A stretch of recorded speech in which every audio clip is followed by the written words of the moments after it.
After a big round of cuts from Blues training camp, it looks like Dvorský might actually make the team. Hey, this is Brain Chen. Subscribe to Locked On Blues.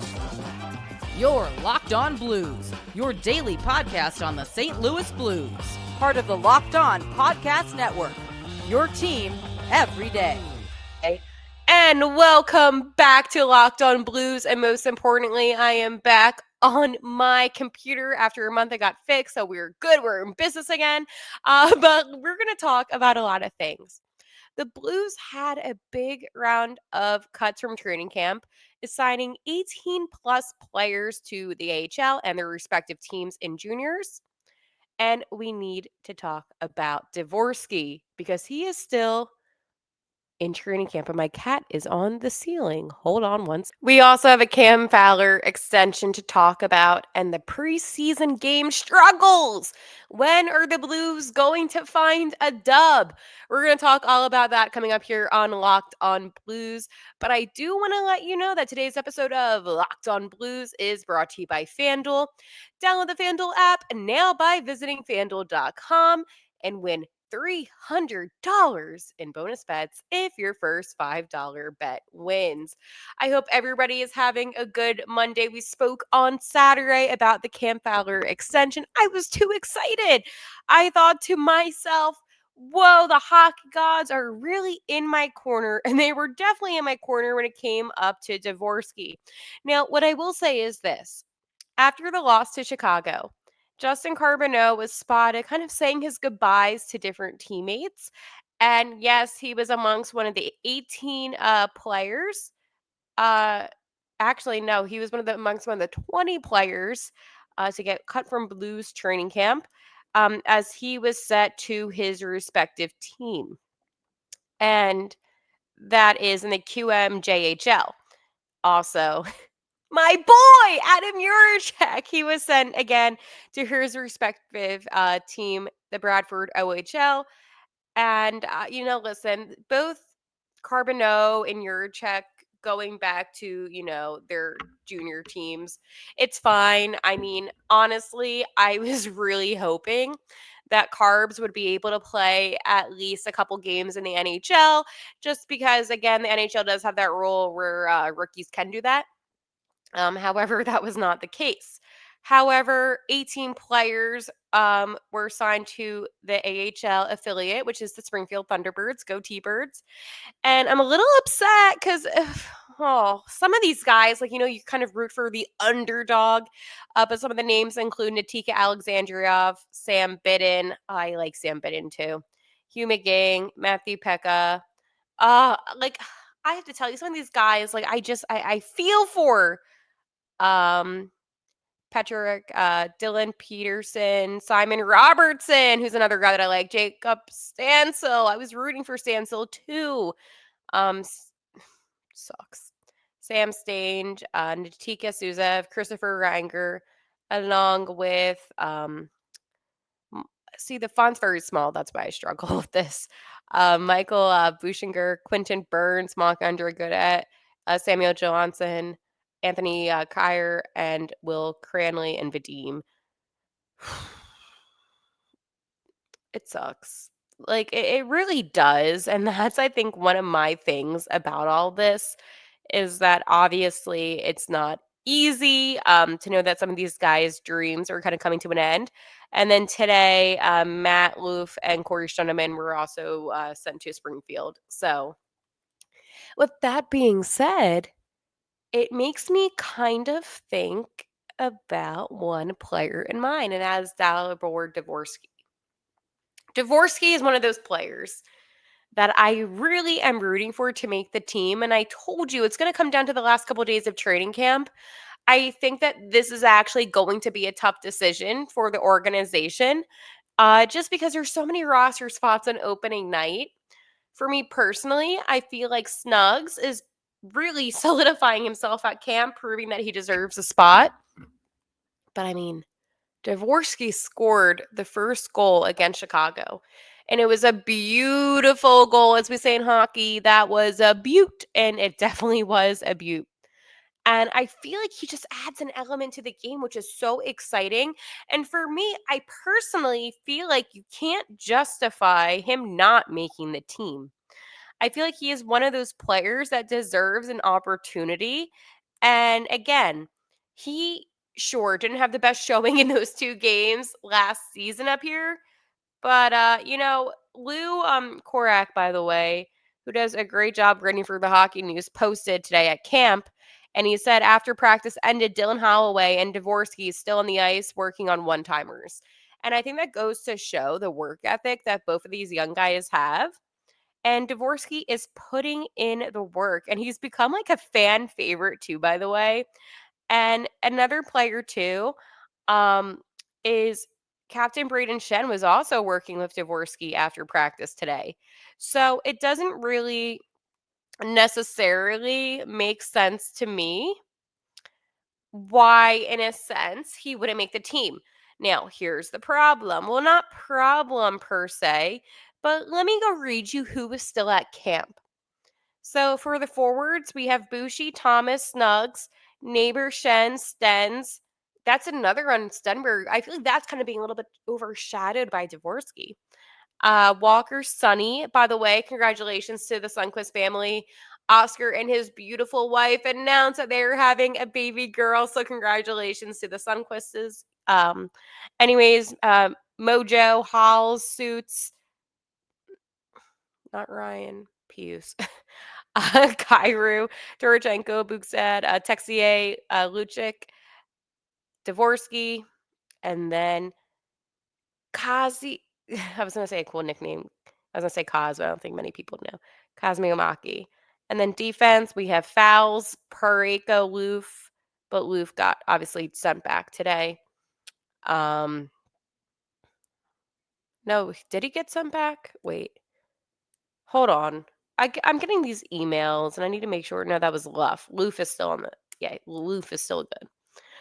Tux, Mayu, Folk, Skinner, Lindstein, Broberg, Kessel. And then goalies, we have Binner, Hoof, and Ellis. So here is the lines for today. Again, Jeremy Rutherford from The Athletic posted these. Forward lines divided into 2 groups. Group A, Thomas centering. To the left, it's Bushi, and to the right, it's Snugs. I do believe that that is going to be your first line heading into the season. And the reason why it's inevitable, this has been the first line that we've seen now for about a week. And I think that these guys have good chemistry, and I actually like this first line. So, second line, we have Shen's centering, Neighbors to the left and Stenberg to the right. Obviously, I don't think this line is going to stay. And then finally, we have our fourth line. Well, this is line 3 in this, but I think this is going to be mostly what our fourth line is going to be. Sunny, centering, walks to the left, and then Mojo to the right. Now, I do think Alexei Torchenko is actually going to be on that line, but we'll see. Group B, we have Pius Suter centering, Halls to the left, and Kairu to the right. Oh, baby. I love it. I love when we have Holloway and Kairu on the same line. That's when the magic begins again. We have Buxat centering the second line with Torchenko to the left and Texier to the right. And then okay, hold on. I personally think that Schenner and Bugstad are going to be the 2 players fighting for that 2C position. And then finally, the third line on Group B, Dvorsky centering with Luchik to the left and Kaz to the right. So it's really interesting. But okay, hold on. There's also like a situation too where we could have Suter playing the 2C. I feel like the 2C position is going to be between 3 players right now, and that's a really interesting thing to think about. Like, it just kind of hit me, and I'm like, whoa, wait. Suter could also be a 2C, even though I think he's going to be the third. I don't know. Like, it's so weird, right? And then I don't want to say Oscar Sundquist doesn't get the 4C position, but I mean, or not, like, it's just weird. It's a really weird situation, but Yeah, so anyways, we're gonna talk a little bit more about something really positive that happened, and that is Cam Fowler staying with the Blues. But first, I want to talk to you about my good friends at Monarch Money.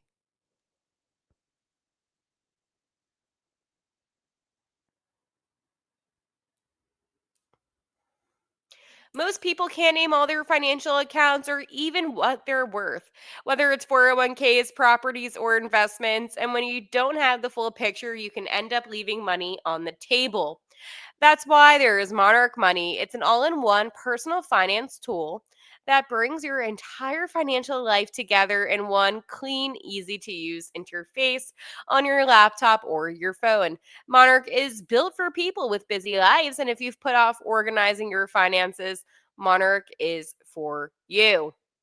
Monarch does the heavy lifting for you. You can link all of your accounts in minutes, see clear data visuals, get smart categorization of your spending, and finally feel in control of your money without ever touching a spreadsheet. Personally, one thing that I like about Monarch Money is that it is all in one place and easy to use. As somebody that always gets so confused about my finances and what I have to pay and whatnot, Monarch makes it so it's all in one place. So don't let this financial opportunity slip through the cracks. Use code Locked On NHL at monarchmoney.com in your browser for half off your first year. That's 50% off your first year at monarchmoney.com with code Locked On NHL. So Cam Fowler, in between periods on Saturday against Chicago, it was announced that he was extended 3-year extension, 6.1 milli AAV for the defenseman. And I know that there's people kind of bugging out saying, "Oh, that's too much money." Is it though? And we kind of talked about this briefly. I feel like he really does deserve this money. He had such a great season last year. And on top of that, he brings such an element of flair, of offensive presence, even to the defense. So he is one of those players that you can truly justify is valuable for what he's worth. And Cam Fowler himself spoke about this extension. He said, "I'm thrilled. I can't say enough about the guys in the locker room, management, and everybody here. We have a team here that we feel has an opportunity to do something special. And I'm really happy to be a part of that." Luke Korek also posted this. He said, "I come to the rink and I'm excited to be here. I'm happy to be a part of this team. The connection this team has with the city, too, is something that is special to me." So, again, when you are looking at, $18.3 million, that's what the total is. Yeah, it might be a little bit high, but it's well worth it for a player like Cam Fowler. And I just want to remind you, too, and kind of bring you into the mindset of why maybe Doug Armstrong would do this. It is because of Cam Fowler's consistency. Okay. When you have a player like Cam Fowler, who has been notoriously consistent defensively and even with his presence offensively, there's no denying that this player isn't worthy of it. I mean, he played 51 games for the Blues this past season with 9 goals and 27 assists, giving him 36 points. Let's go back at Anaheim 23-24. Okay, because like last season he only played like 17 games with Anaheim. He had 5 goals, 34 assists, 39 points. Season prior 22-23, 10 goals, 38 assists, 48 points. The point being, you have a tendency with Cam Fowler to have a lot of assists and to be that type of playmaker. And that's what you want on a team like this. He averages in his career 23 minutes on ice. Last season for the Blues, he averaged about 21 minutes and 42 seconds. However, with the Ducks, he was really averaging between 24 minutes and 21 minutes on different seasons. So you're going to get a lot out of him on the ice with the ice time. Now, here's the thing. Yes, he is 33 years old. And I know what you're going to say. "Haley, that's not old." Okay, not in not in life, but in hockey, yeah. it's kind of getting up there. So I think a 3-year extension is perfect. That will make him about 36 years old by the time it's done. And if we're being honest, I think 36, 37, that might be time to hang up the skates.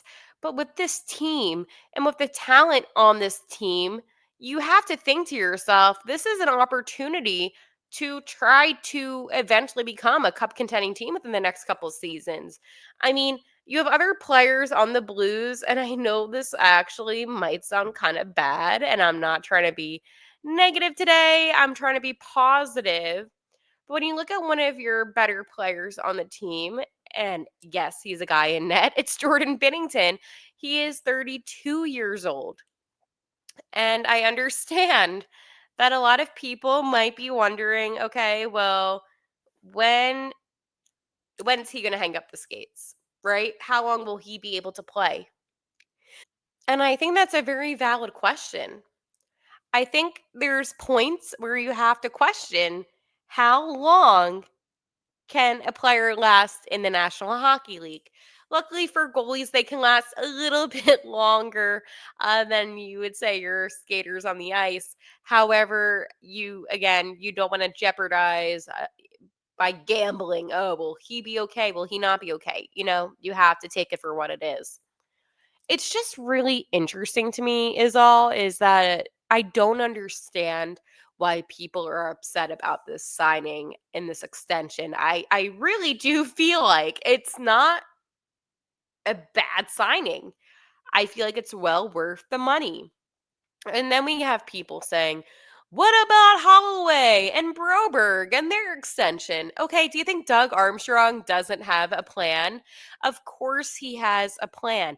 And no, I don't want to hear anybody saying, oh, well, does that mean that they're going to end up trading Cairo? I don't know how that always happens. Like, whenever people think, oh, how can the Blues, relieve some cap space? They always go with trading Cairo. No, Cairo is not going anywhere. It always kind of blows my mind that that's the first thing, and maybe that's like the narrative, but it doesn't make sense to me. What makes sense to me is this: you're keeping a defenseman who is dependable, who has a lot of ice time, that can really play with anybody on the team defensively. I mean, when you look at the pairings from last season, he really did play with everybody. And I feel like that's just way too valuable. So, again, I understand your concern. Maybe your concern truly is, how will the Blues be able to extend Broberg and Holloway? But if that's the reason why you're upset about this signing, then you really need to reevaluate your opinion and your trust within Doug Armstrong. Obviously, Doug Armstrong has a plan. He has a complete plan because of all the times that he has mentioned himself the benefits of having Holloway and Broberg to this team and how it really sped up their process. So, again, I want to reassure you, at the end of the day, you, my friends, are in good hands with one of the best GMs in hockey. Now, what I will say is this is Doug's last season after 15 years, going on his 15th season actually, of being general manager of the St. Louis Blues. And reports got out, and Doug said that he's still going to be involved with the organization in a different capacity, which makes me really excited. I have to tell you, it's so weird and I can't fully process it myself, but knowing that he still will be involved makes me feel a lot better. But congratulations to Cam Fowler.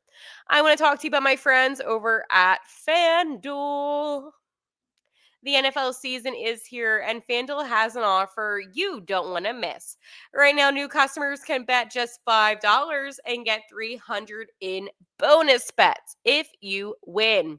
That's right. Pick a bet, put down $5, and if it hits, you'll unlock $300 in bonus bets to use across the app. Oh, how should I do that? Well, I'm glad that you asked me, random voice.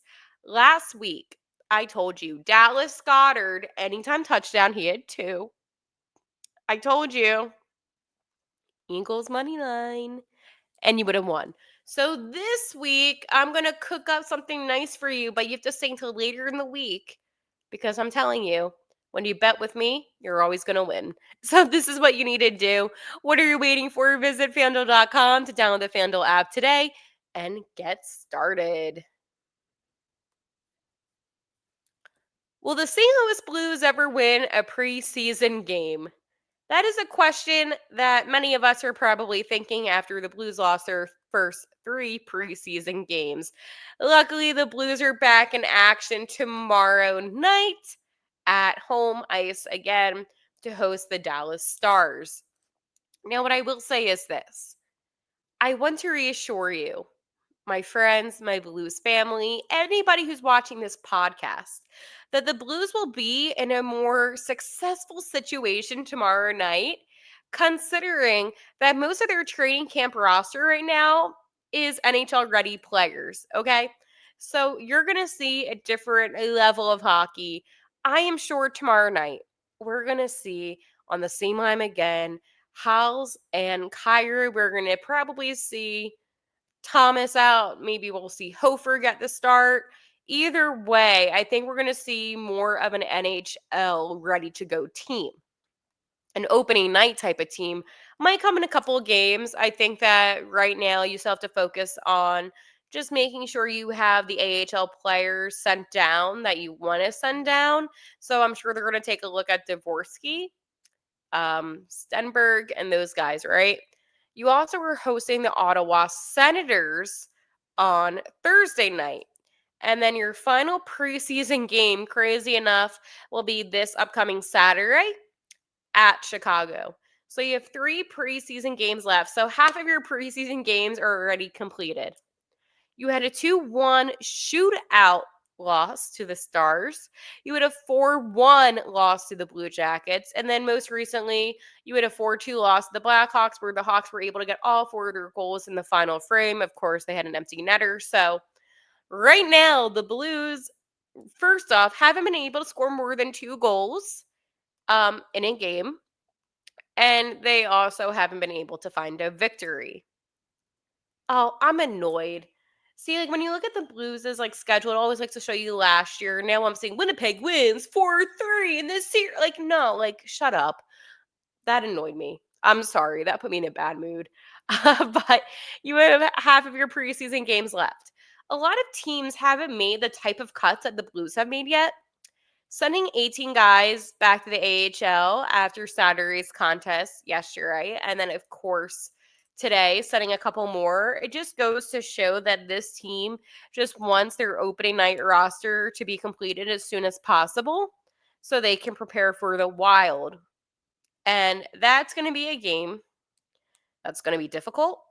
It's going to be a game that is not going to be easy. But the Wild are kind of dealing with some injuries and whatnot, so I feel like they could have a chance to win. But I need to gain my confidence back. And sometimes we kind of justify preseason. It doesn't matter, it doesn't count. But allowing a goal, and I'm not going to count the empty netter, but allowing a team to let in 3 goals. Now, granted, Binnington wasn't in net for the final frame. It still strikes a little bit of concern for me. So I personally feel like tomorrow night's game will add that confidence again. For a multitude of reasons, I feel like I'm going to be more confident because we're going to see a lot of players that we're going to see on opening night. And besides that, I feel like when you have a lot of AHL guys and juniors guys mixed in, it makes it a little bit choppy. And I really do believe in our core team, and that is why I truly think tomorrow night will give me back the confidence that I don't necessarily need, but that I want. I'm always confident whenever I know I have Jordan Binnington in net and I have Robert Thomas on my team. However, it is nice knowing that it's going to be mostly these NHL ready guys for the most part. So we will talk more tomorrow. However, I do want to leave you with this. A huge congratulations again to Cam Fowler. A huge congratulations to Oscar Sundquist and his wife. And again, I am rooting for Dvorsky, and I truly think he is going to make the team. I will talk to you tomorrow. And like always, how we end every single episode, let's go Blues.